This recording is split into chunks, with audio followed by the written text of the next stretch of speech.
I was sitting in my daughter's pristine living room when she grabbed my flip phone off the coffee table and held it up like evidence in a trial. "Mom, this is embarrassing. You need to get a real phone. Everyone's been talking about it."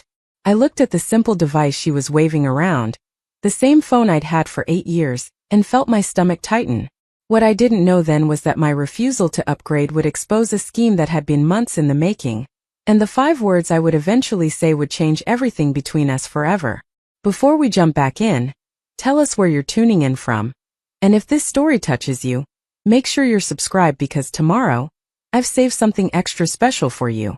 My name is Patricia Brennan, and at 62 years old, I've learned that sometimes the simplest choices reveal the most complicated truths. That Saturday afternoon in late October, I had driven 3 hours from my home in Riverside to visit my daughter Vanessa in her upscale neighborhood outside Seattle. I hadn't seen her in 2 months, not since she'd gotten engaged to Derek Whitmore, a software engineer she'd met at a tech conference the previous year.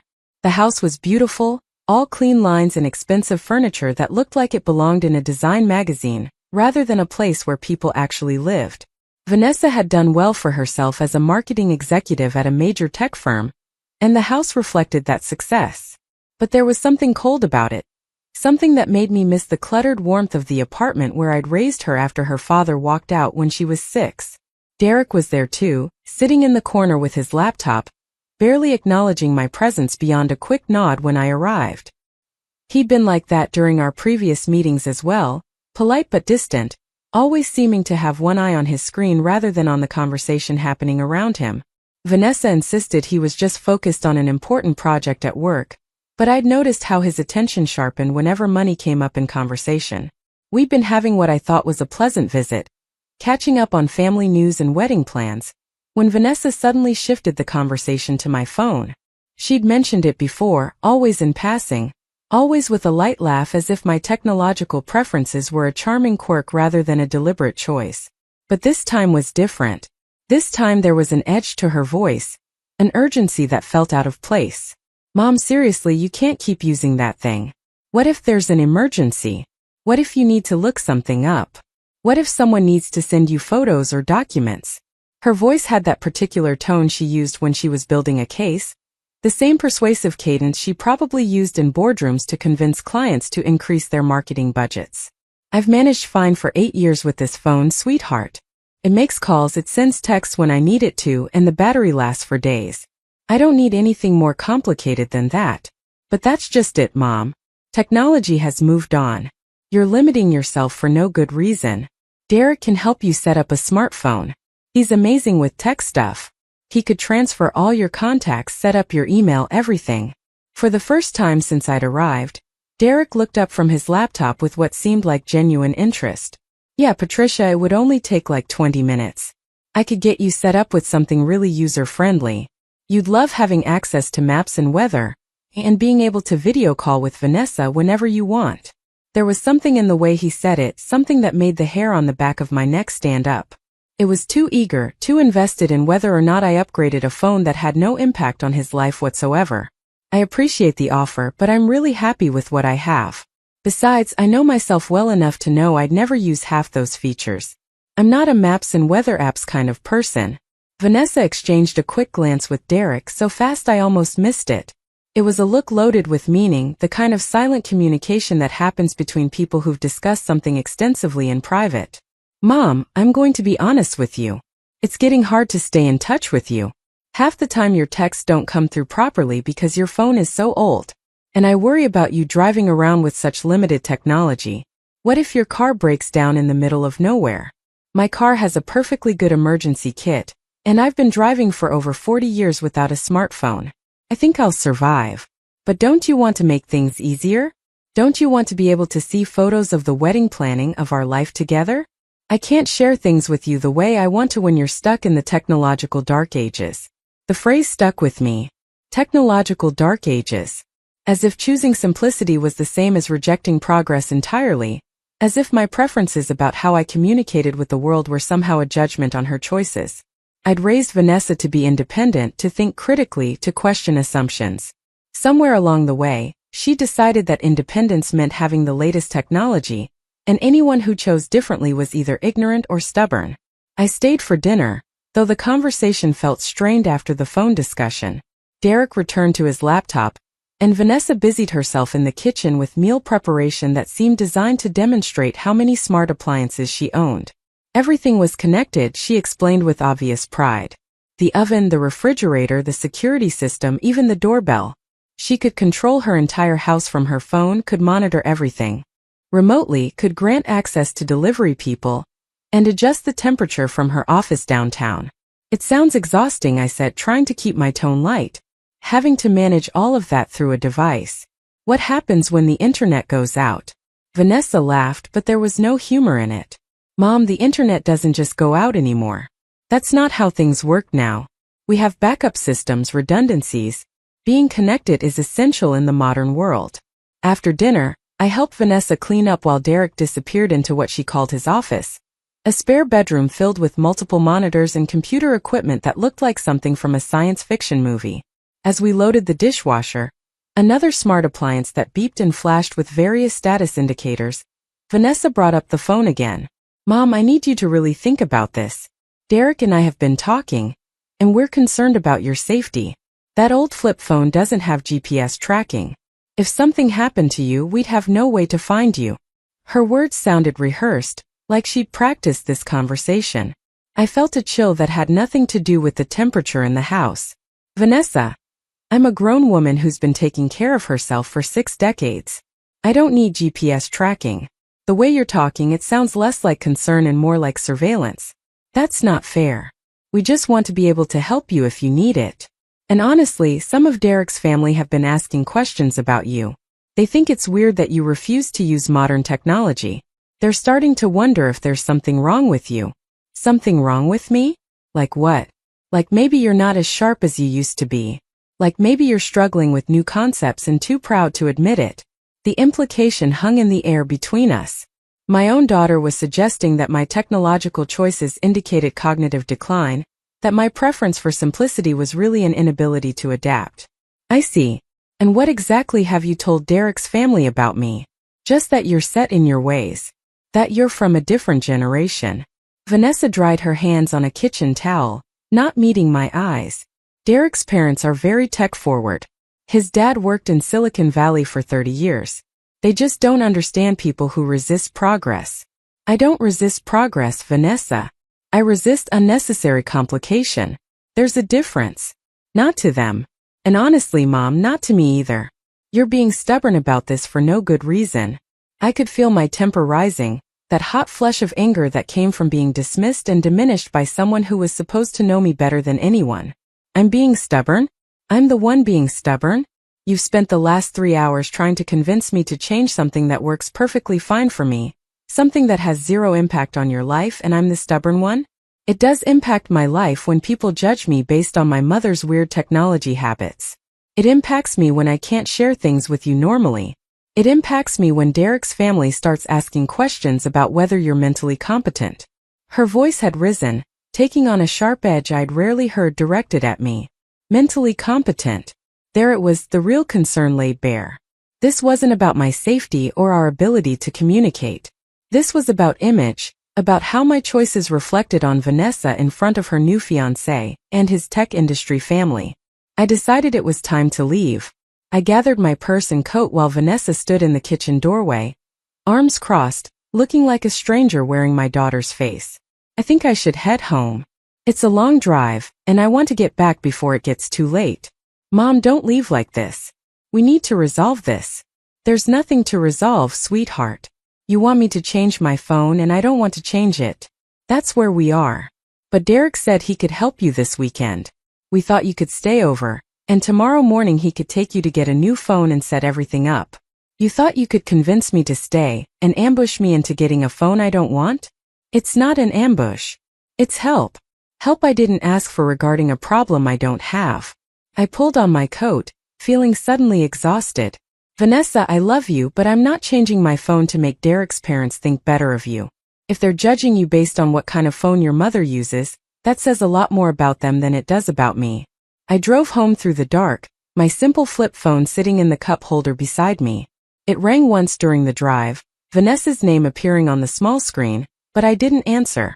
I needed time to think about what had just happened, about the strange intensity of her insistence, and the even stranger involvement of Derek in what should have been a minor personal choice. What I didn't know then was that my flip phone, that simple device that everyone found so amusing and outdated, was the only thing standing between me and a carefully planned scheme.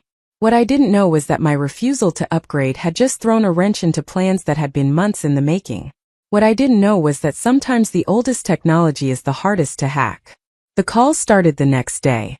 First Vanessa, leaving increasingly frustrated voicemails about how I was being unreasonable and how we needed to talk. Then, surprisingly, Derek, his voice friendly and casual, saying he'd found an amazing deal on a phone that would be perfect for me, that he could drive down to Riverside and help me set it up if I wanted. I didn't return either of their calls.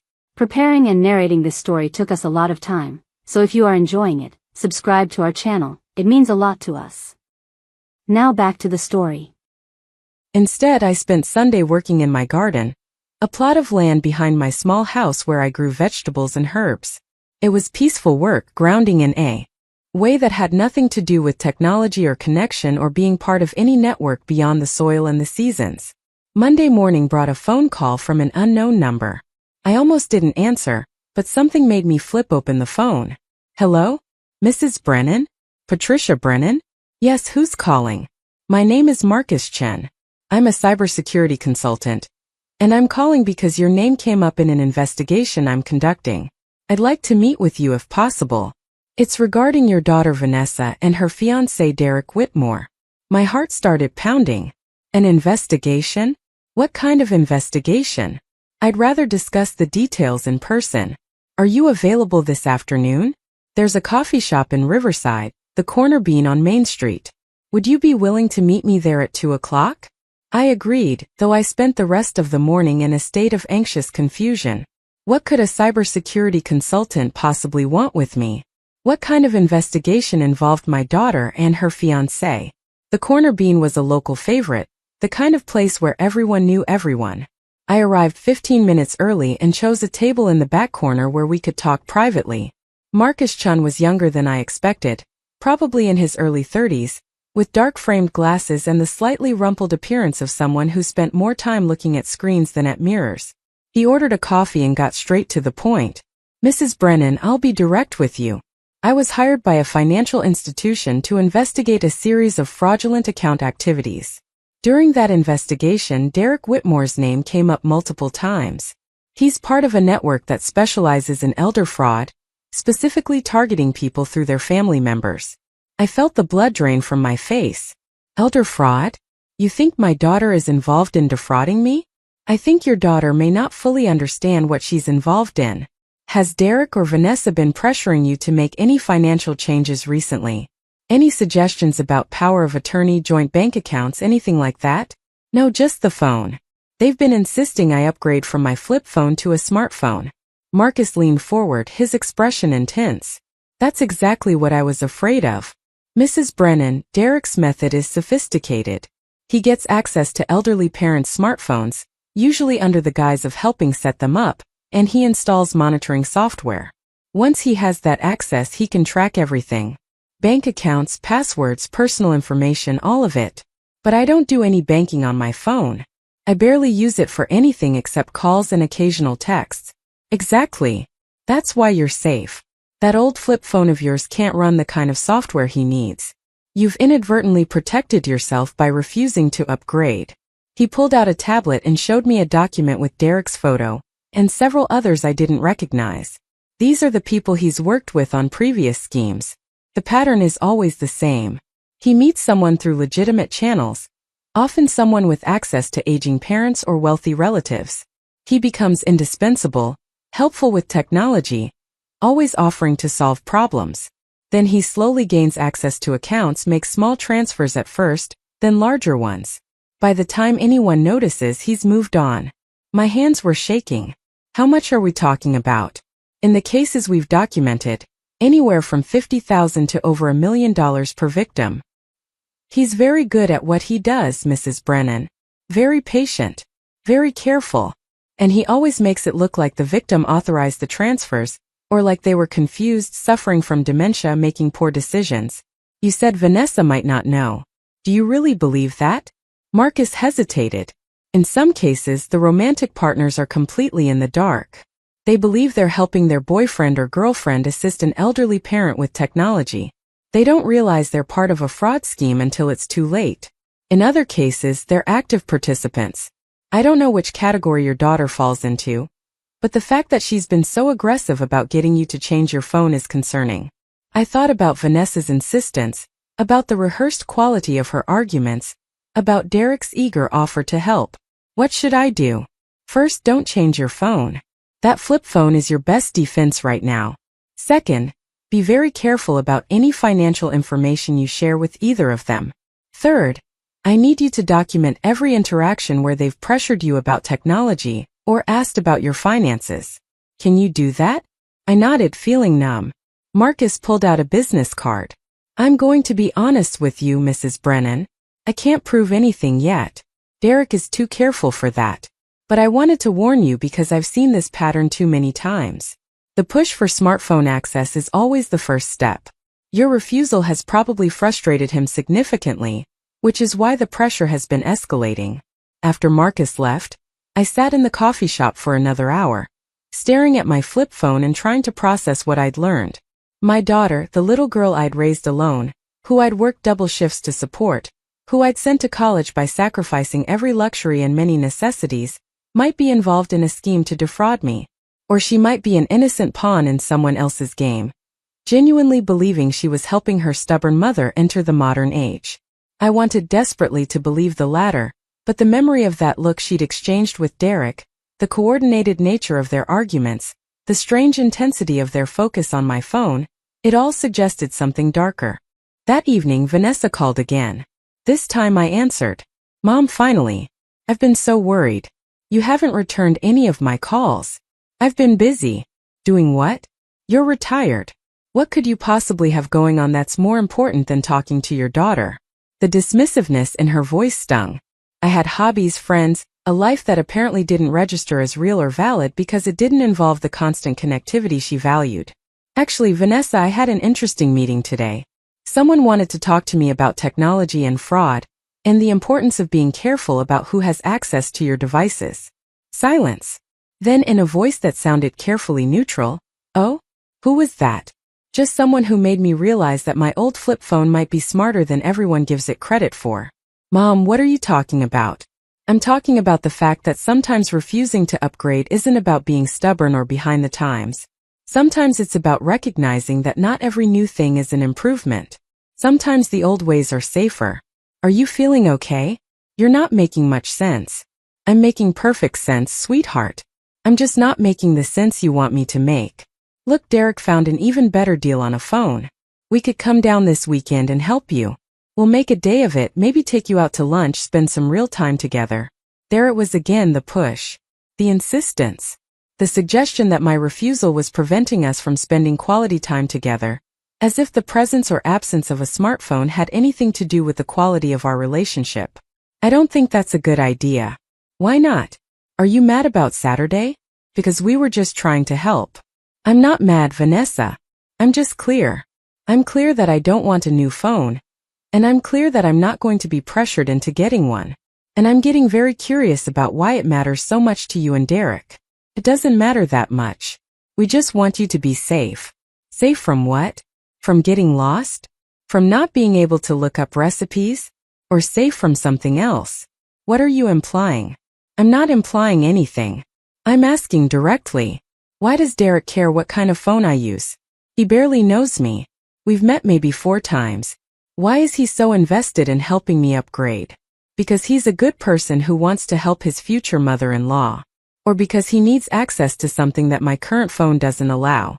The silence on the other end of the line stretched so long I thought she might have hung up. When Vanessa finally spoke, her voice was cold in a way I'd never heard before. I don't know what's gotten into you, but you're being paranoid and insulting. Derek has been nothing but kind to you. Has he?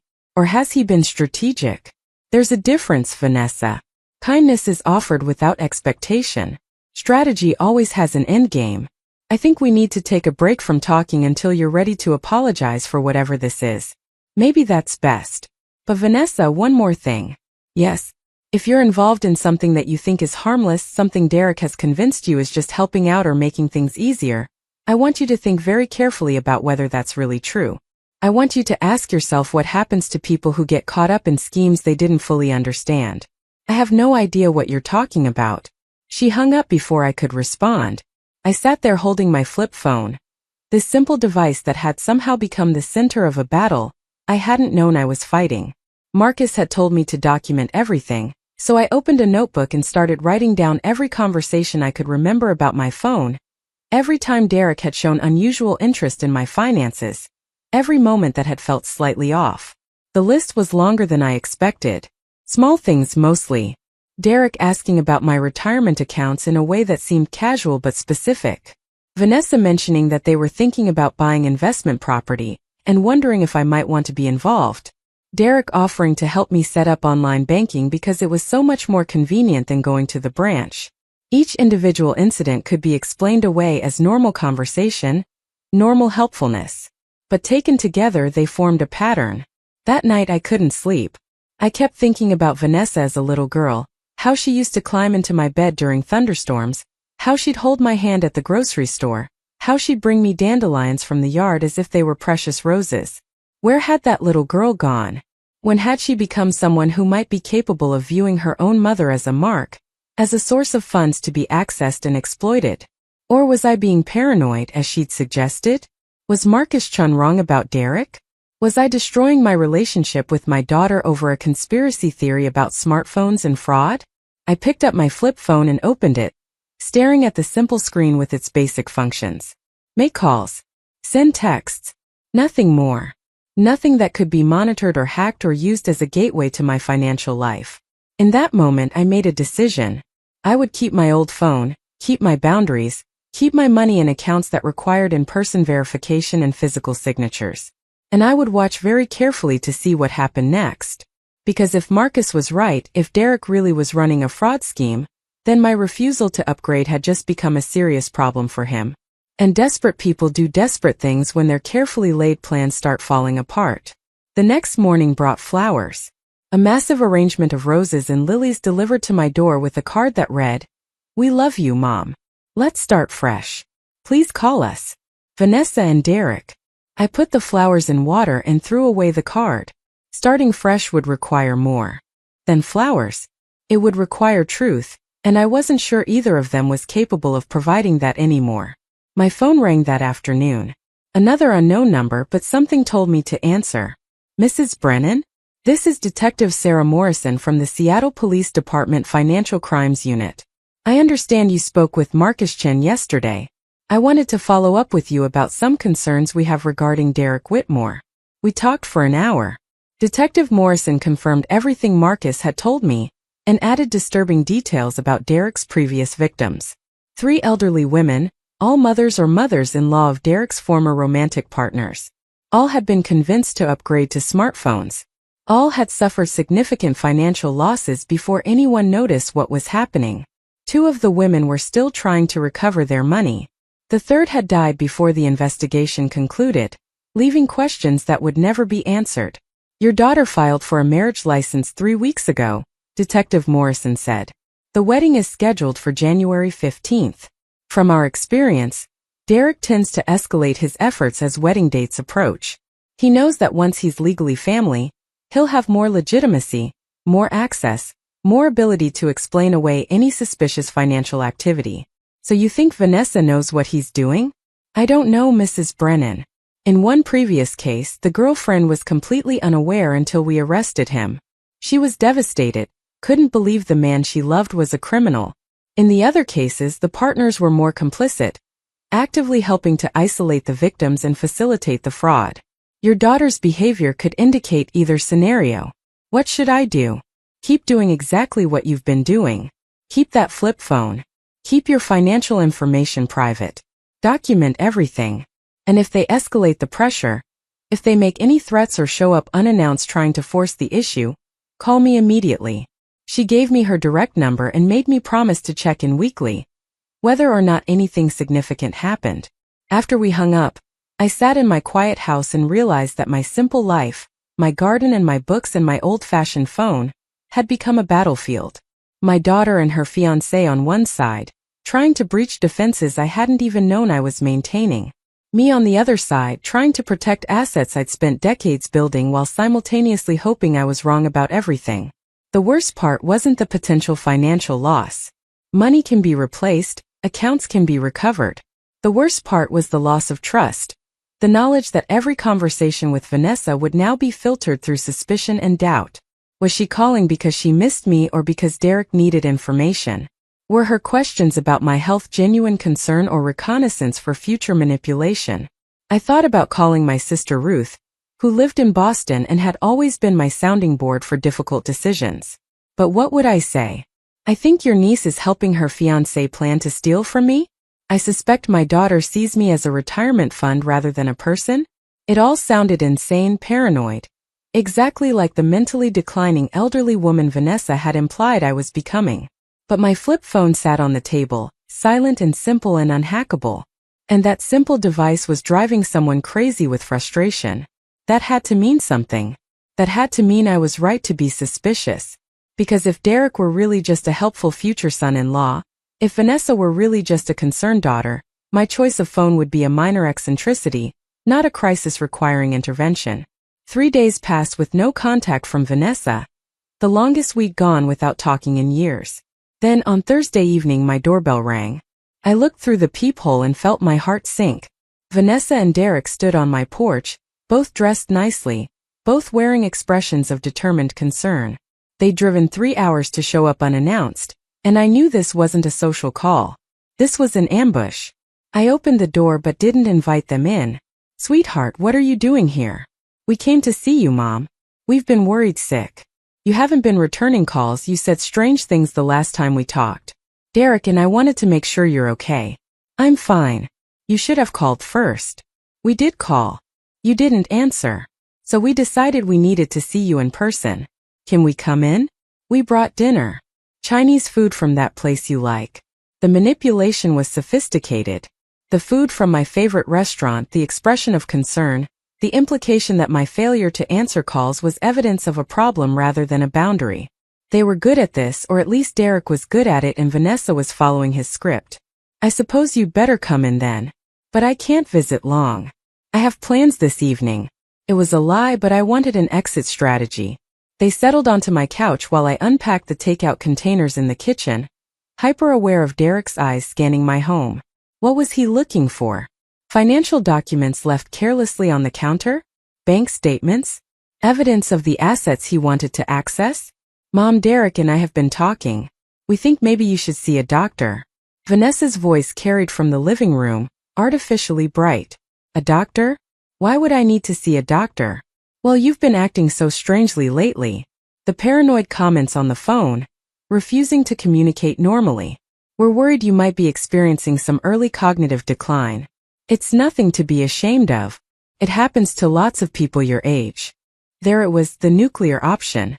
If they could establish that I was mentally incompetent, they could potentially get power of attorney, make medical decisions for me, access my accounts under the guise of protecting me from myself.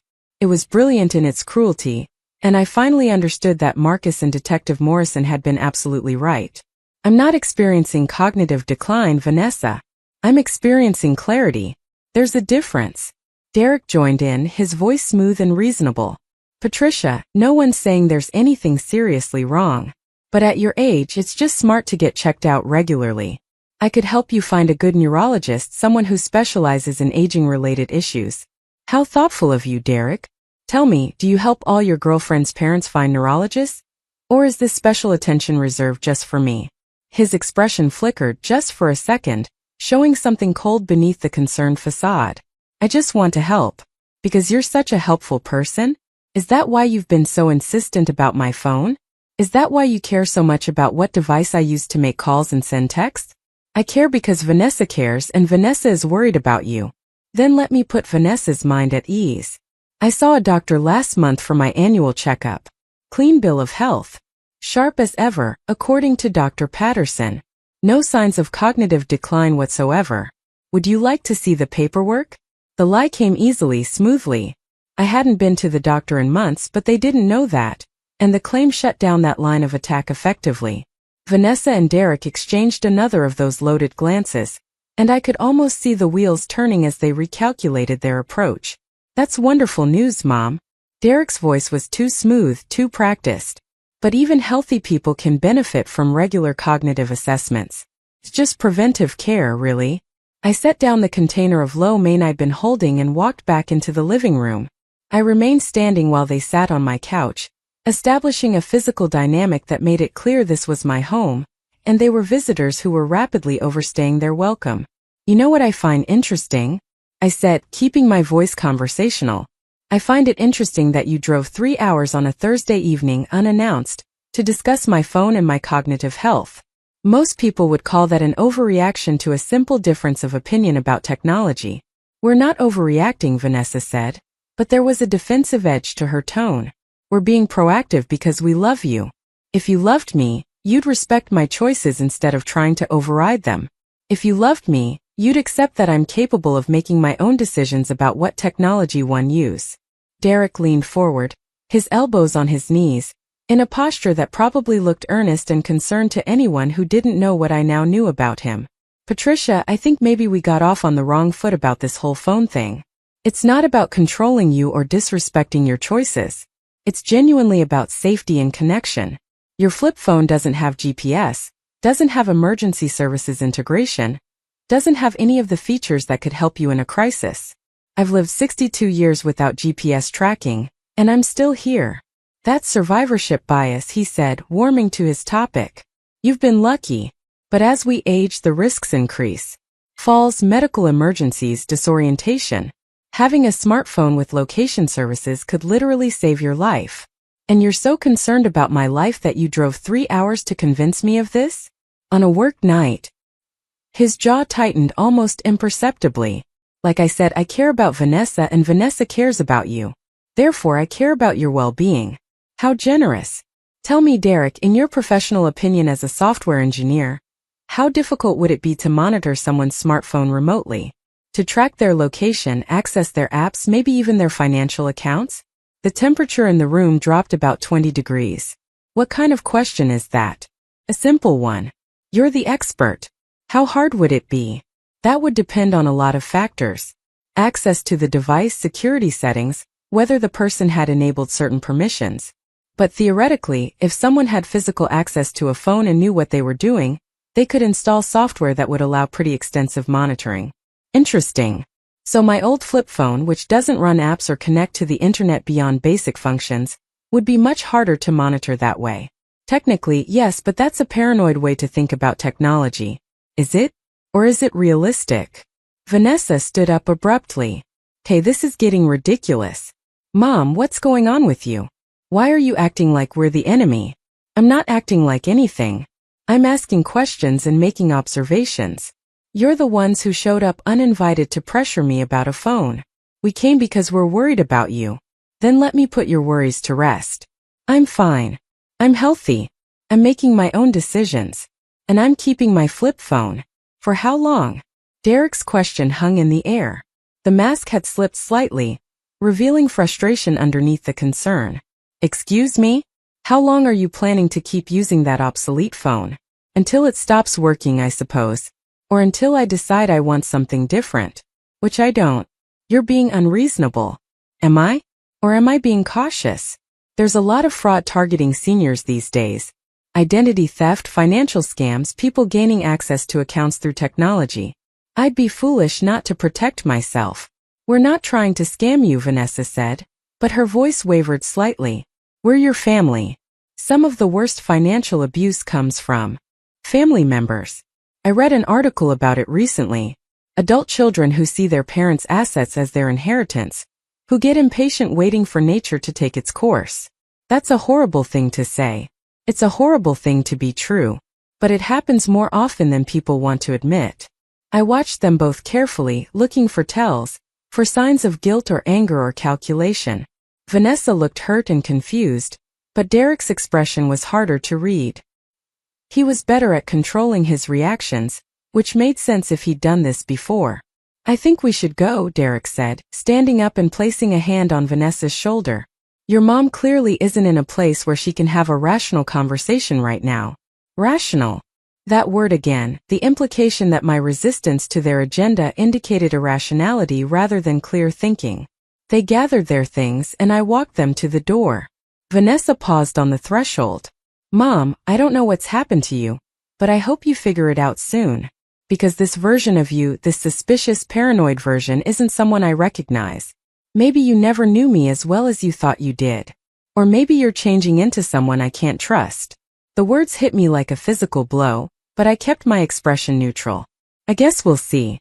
After they left, I locked the door and engaged the deadbolt, something I rarely bothered with. Then I called Detective Morrison and told her about the visit. The cognitive decline angle is new, she said, but not surprising. It's a common tactic when direct approaches don't work. They establish that you're mentally incompetent, get power of attorney, and then they have legal access to everything. What should I do? Document everything. If they try to get you declared incompetent, you'll need evidence that you're of sound mind. Maybe schedule an actual appointment with your doctor. Get a formal assessment. It'll be useful to have that documentation. I made the appointment the next morning. Dr. Patterson was surprised to see me requesting a cognitive evaluation, but he administered a series of tests that I apparently passed with flying colors. He wrote a letter documenting my mental competency and noting that I showed no signs of dementia, confusion, or cognitive impairment. I filed the letter carefully with copies made and stored in 2 separate locations. The weekend passed quietly. No calls from Vanessa, no surprise visits, just silence that felt more ominous than peaceful. I worked in my garden and tried to enjoy the autumn sunshine, but I couldn't shake the feeling that something was building, that the confrontation in my living room had been a preliminary skirmish rather than the main battle. Monday morning brought a call from my bank. Mrs. Brennan, this is Jennifer from Fraud Prevention at Riverside Community Bank. We had someone come in this morning claiming to be your daughter, requesting to be added to your accounts. They had some of your personal information but couldn't provide proper identification for themselves, so we declined the request. But I wanted to alert you to the attempted access. My heart pounded. What information did they have? Your full name, address, social security number, and date of birth. They claimed they had your permission to be added as a joint account holder, and seemed surprised when we asked for documentation. Can you describe the person who came in? Young woman, late 20s, blonde hair, very well dressed. She seemed annoyed when we wouldn't immediately comply with her request. That wasn't Vanessa. My daughter had dark hair and was in her early 30s. Someone else was trying to access my accounts using my information that Derek or Vanessa must have provided. Thank you for calling me, Jennifer. No, I did not authorize anyone to be added to my accounts. Can we add some additional security measures? Absolutely. Let's set up verbal passwords and alerts for any access attempts. We spent 20 minutes making my accounts as secure as possible. Then I called Detective Morrison. This is escalating faster than I expected, she said after I explained about the bank incident. The description doesn't match your daughter, which suggests Derek has other associates involved. This isn't just him and Vanessa. This is a coordinated network. What happens now? Now we watch and wait. They've made their first overt illegal move by attempting to access your accounts with fraudulent information. If they try again, we can potentially make arrests. But Mrs. Brennan, I need you to understand that you might be in danger.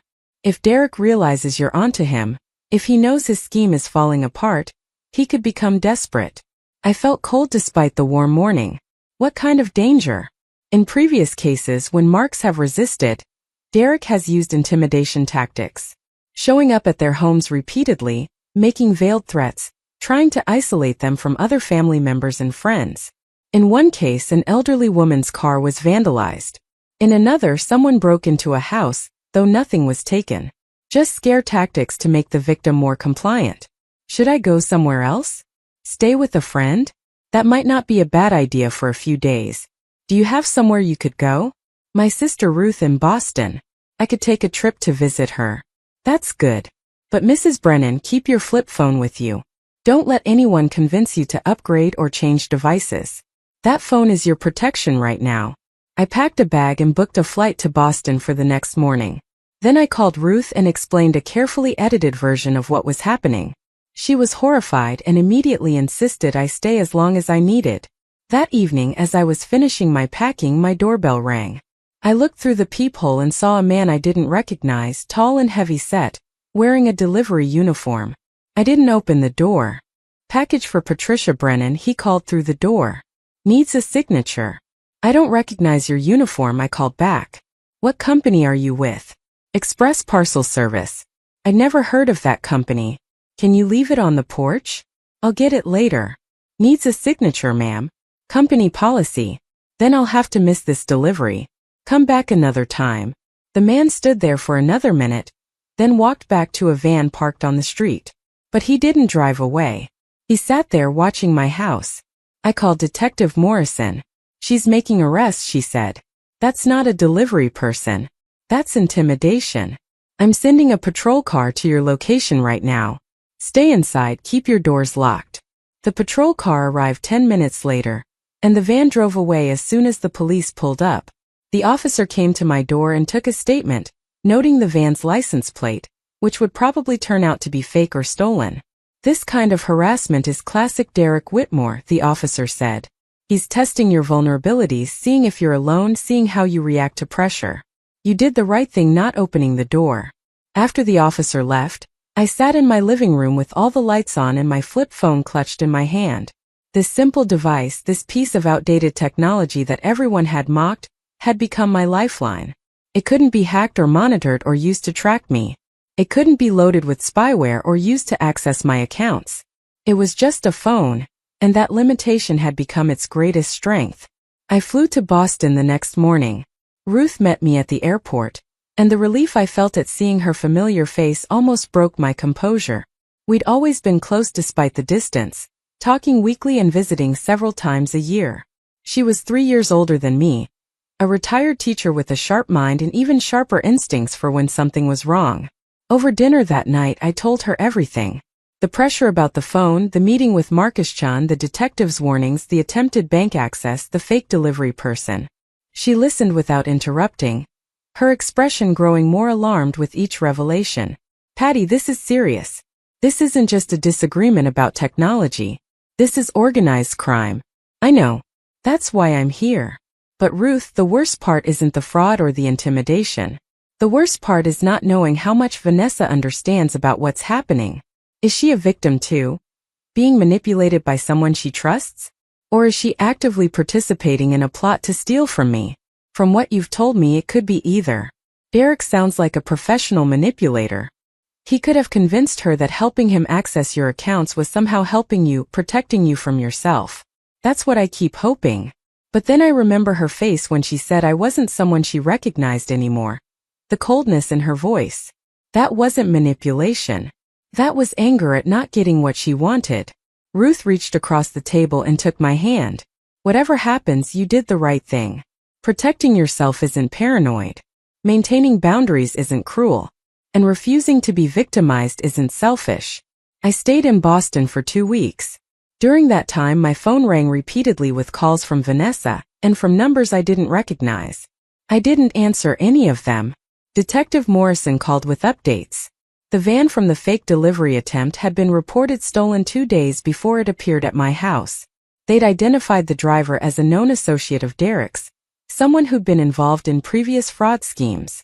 The woman who tried to access my bank accounts had been arrested when she attempted the same scam at another bank with different victim information.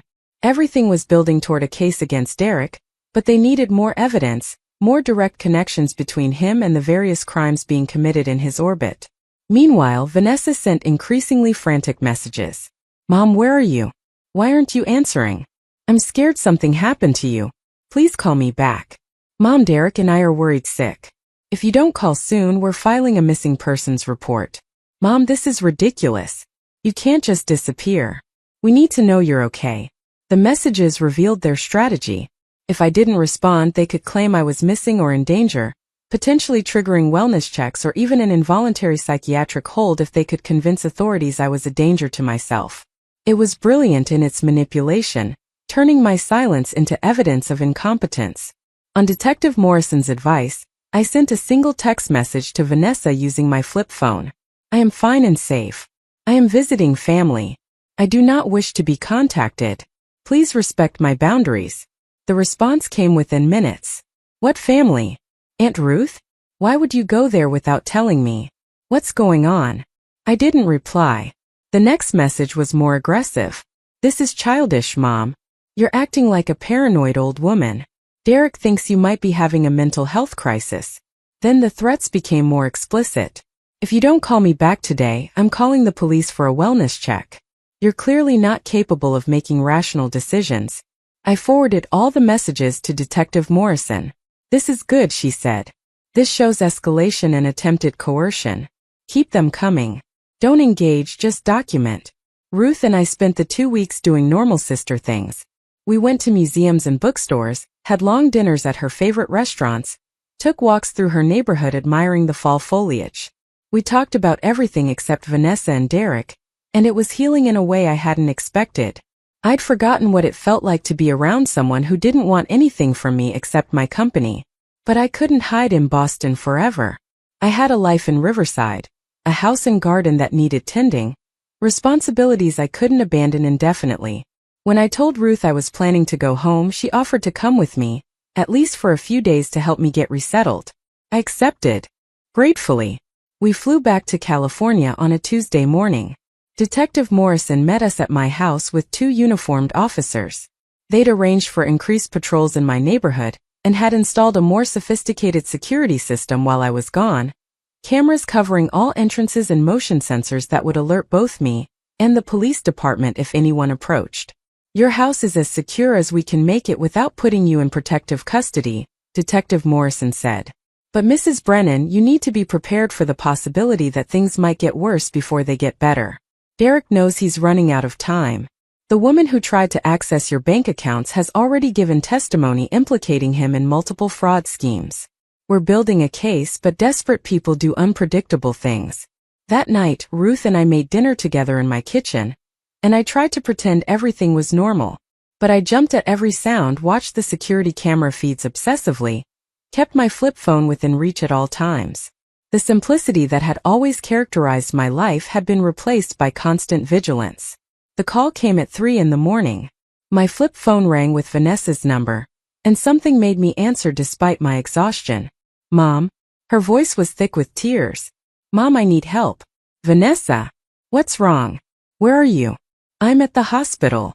Derek, he hurt me. Mom, I'm so scared. Please come. My heart seized. Which hospital? Seattle Memorial. Please, Mom.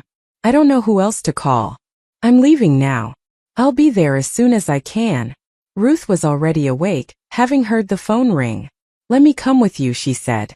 You shouldn't drive 3 hours in the middle of the night alone. We took her car, and I spent the drive trying not to imagine what might have happened. Had Derek hurt Vanessa because she questioned him? Because she discovered what he was really doing? Had my daughter finally seen the truth about the man she'd planned to marry? We arrived at Seattle Memorial just after 6 in the morning.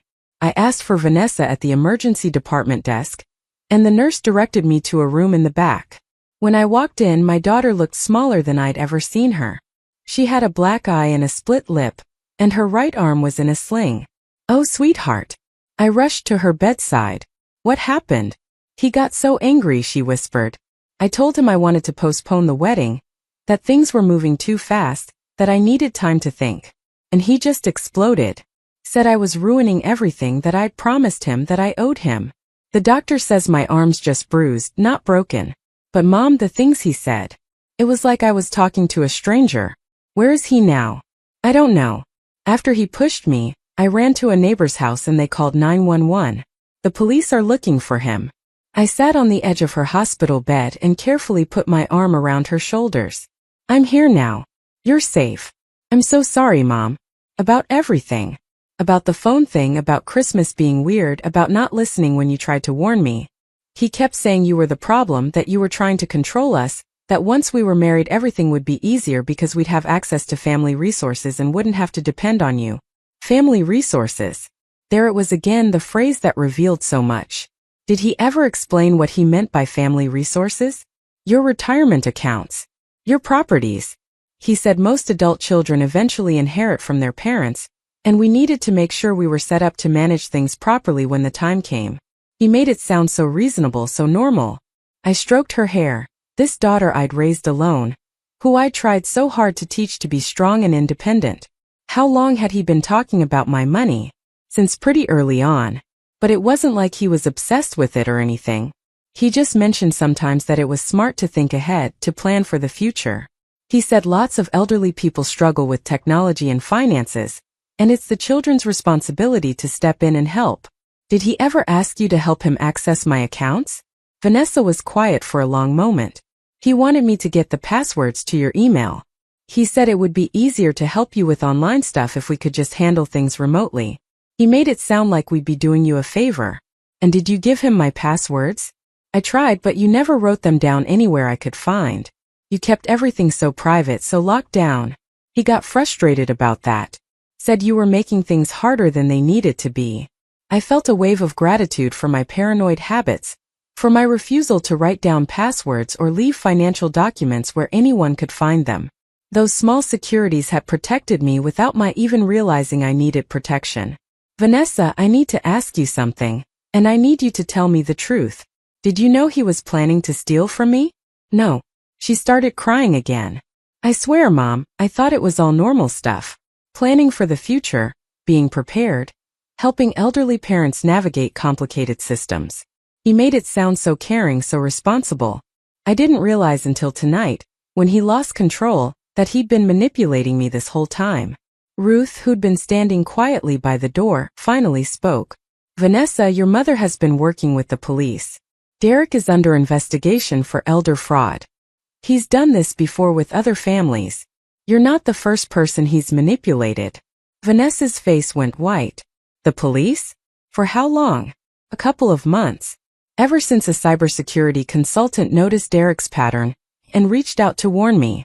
All those times I wouldn't upgrade my phone, all those times I seemed paranoid, I was protecting myself from a scheme you didn't even know you were part of. I thought I was protecting Derek. I thought you were being difficult and unreasonable. I thought if I could just convince you to be more flexible, more trusting, everything would work out. She looked at me with eyes full of guilt and pain. Mom, I called you mentally incompetent. I suggested you needed a doctor. I tried to undermine your judgment because Derek convinced me you were the problem. I know. But sweetheart, manipulators are good at what they do. Derek spent months grooming you, positioning himself as the voice of reason, while making me look like the obstacle. It's not your fault you believed him. It is my fault. I chose him over you. I chose money and plans and future security over my own mother. That's unforgivable. We sat together in that hospital room as dawn broke over Seattle, and I held my daughter while she cried. She wasn't the innocent child I'd raised anymore, but she wasn't the enemy I'd feared either. She was something in between, someone who'd made mistakes but was willing to face them. Detective Morrison arrived an hour later with news. They'd arrested Derek at the airport, trying to board a flight to Mexico with a carry-on bag containing over $40,000 in cash and multiple fake IDs. His apartment had yielded computers with extensive files on elderly victims, including detailed notes about me, my financial situation, my routines, and strategies for gaining access. The evidence was overwhelming. He'd be charged with multiple counts of fraud, attempted theft, assault, and a dozen other crimes. It's over, Detective Morrison said. You're safe and so is your daughter. But Mrs. Brennan, you should know that we found communication between Derek and several other individuals planning similar schemes. Your flip phone, your refusal to upgrade, your insistence on maintaining privacy, it all went into a database they were building of difficult targets. You were flagged as high security, someone who would require more intensive manipulation. So my stubbornness made me harder to victimize? Your caution made you harder to victimize. There's a difference. You weren't stubborn. You were smart. You recognized that newer isn't always better. That convenience sometimes comes at the cost of security. That old phone of yours probably saved you from losing everything. Vanessa squeezed my hand. I'm sorry I made you feel bad about it. I'm sorry I called you paranoid and behind the times. You were the only one who saw clearly what was happening. I wasn't always clear. There were times I doubted myself, times I wondered if everyone was right and I was just being difficult. But I had something more important than certainty. I had boundaries, and I was willing to defend them even when it cost me my relationship with you. It almost did cost us our relationship. Almost. But we're here now, and we get to rebuild from honesty instead of manipulation. Over the following days, Vanessa gave her full statement to the police. She handed over text messages, emails, recorded conversations that revealed the extent of Derek's planning. She was devastated by how completely she'd been deceived, but she was also determined to help build the case against him. Ruth stayed for a week, helping both of us process what had happened. She and Vanessa spent hours talking through how manipulation works, how intelligent people can be deceived, how love can be weaponized by people who don't actually feel it. It was painful but necessary, the kind of emotional work that can't be rushed or skipped. When Ruth finally returned to Boston, Vanessa stayed in Riverside for another week. We didn't talk about Derek or fraud or phones. We just spent time together, relearning how to be mother and daughter without the weight of hidden agendas between us. She helped in my garden, pulling weeds and planting bulbs for spring. We cooked meals together and watched old movies and talked about everything except the investigation. One evening, as we sat on my back porch watching the sunset, Vanessa picked up my flip phone from the table where I'd left it. "This thing saved you," she said softly. "Everyone made fun of it, called it outdated and limited. But it was exactly what you needed." "It was never about the phone," I said. "It was about knowing what I needed and refusing to let anyone convince me otherwise. Even when that meant standing alone. Especially when that meant standing alone." She turned the phone over in her hands, studying its simple design. "How did you know? How did you know not to trust Derek, not to trust me when I was pushing so hard?" "I didn't know for sure. But I knew something felt wrong. The pressure was too intense for something that shouldn't have mattered. And once I started asking why it mattered so much, the answers pointed in directions that scared me. I should have asked those questions too. I should have wondered why Derek cared so much about access to your technology and your accounts. Yes, you should have. But you were in love, or you thought you were. And love makes us want to believe the best in people." She set the phone back down. "I'm going to be more careful from now on. Not just about relationships, but about everything. About protecting myself and the people I care about." "Good. But Vanessa, don't let this make you so suspicious that you can't trust anyone. There's a balance between being cautious and being closed off. You need to find that middle ground. How do you find it? You start by trusting yourself. By listening to the voice that says something feels wrong even when you can't articulate exactly what it is. By setting boundaries and seeing how people react to them. People who genuinely care about you will respect your boundaries. People who are using you will push against them. That's how you know the difference." We sat in comfortable silence as the light faded from the sky. My flip phone remained on the table between us, this simple device that had become the symbol of my resistance, my refusal to be convinced that what everyone else wanted was what I needed. Derek's trial came 6 months later. Vanessa and I both testified about the manipulation tactics, the pressure campaigns, the systematic attempts to access my accounts. The prosecution presented evidence of 9 other victims spanning 5 years. Elderly parents and grandparents who'd lost everything because they'd been convinced to upgrade their technology and share their access. I sat in that courtroom holding my flip phone, this 8-year-old device that had accidentally become my shield. The prosecutor held it up during closing arguments, explaining how my refusal to modernize had disrupted an entire fraud operation. The jury convicted Derek on all counts. He received 15 years in federal prison. Vanessa moved back to Riverside 3 months after the trial ended. She quit her job in Seattle, unable to stay in the city where she built a life with someone who'd never really existed. She found work with a local marketing firm and rented an apartment 10 minutes from my house. We had dinner together twice a week, slowly rebuilding trust through consistency and honesty. She never pressured me about my phone again. In fact, she got herself a simpler device, something with basic functions, but without the constant connectivity she'd once considered essential. "We're both happier this way," she told me one evening. "Less accessible to people who want to use us." A year after Derek's conviction, I finally did upgrade my phone. Not because anyone pressured me, but because I chose to. I selected a model with strong security features and minimal smart capabilities. Vanessa helped me set it up, but she never asked for my passwords or access to my accounts. She understood now that help and control were different things. The old flip phone sits in my desk drawer now. I keep it charged, a reminder that sometimes resistance is protection, that boundaries matter more than convenience, that trusting your instincts can save you from people who count on you doubting yourself.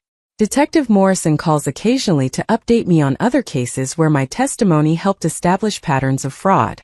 Apparently my story has been used in training materials for financial institutions, teaching bank employees to recognize when elderly customers are being pressured by family members to make unusual changes to their accounts. Vanessa and I planted a garden together this spring. As we worked the soil, she said something that made me understand we truly moved past what happened. Mom, thank you for not giving up on me. For seeing that I was a victim too, even when I was hurting you. I pulled her into a hug, dirt-covered gloves and all. You're my daughter. That never changed even when everything else did. My simple choice to keep an outdated phone had exposed a criminal, saved my savings, and ultimately brought my daughter back to me. Sometimes the old ways aren't just safer. Sometimes they're exactly what we need. Up next, you've got 2 more standout stories right on your screen. If this one hit the mark, you won't want to pass these up. Just click and check them out.